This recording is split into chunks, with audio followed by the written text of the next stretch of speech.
नमस्कार Maugham series पॉडकास्टमध्ये तुम्हा सर्वांचं स्वागत आहे. आणि आजचा विषय आहे एक मूल की दोन, योग्य निर्णय कोणता. हा प्रश्न खूप आईबाबांच्या मनात असतो, पण खरं सांगायचं तर याचं एकच उत्तर बरोबर आहे. हो ना. काही जण म्हणतात एकच मूल असेल तर त्याला पूर्ण वेळ देता येतो, शिक्षण, खर्च आणि करिअर यांचं नियोजनही सोपं होतं. पण दोन मुलं असली की त्यांना आयुष्यभरासाठी एक साथीदार मिळतो. ते एकत्र खेळतात, एकमेकांकडून शिकतात आणि अनेक आठवणी तयार करतात. पण दोन मुलांची आई असणं खरंच सोपं नसतं. घर, स्वयंपाक, शाळा, अभ्यास, आजारपण आणि त्यात स्वतःसाठी वेळ काढणं खूप कठीण होतं.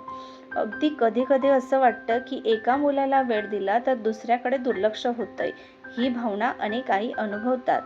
आणि आर्थिक जबाबदारीही वाटते. शिक्षण, आरोग्य, कपडे, छंद, प्रत्येक गोष्टीचं नियोजन करावं लागतं. पण निर्णय फक्त समाज काय म्हणतो यावर घेऊ नका.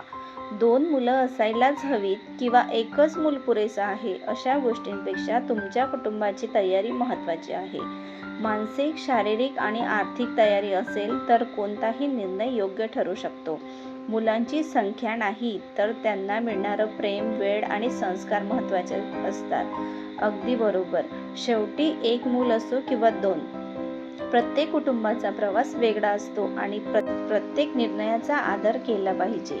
आता मला सांगा, तुम्हाला काय वाटतं, एक मूल की दोन? तुमचं मत कमेंटमध्ये नक्की लिहा. पॉडकास्ट आवडला असेल तर लाईक, शेअर आणि सबस्क्राईब करायला विसरू नका.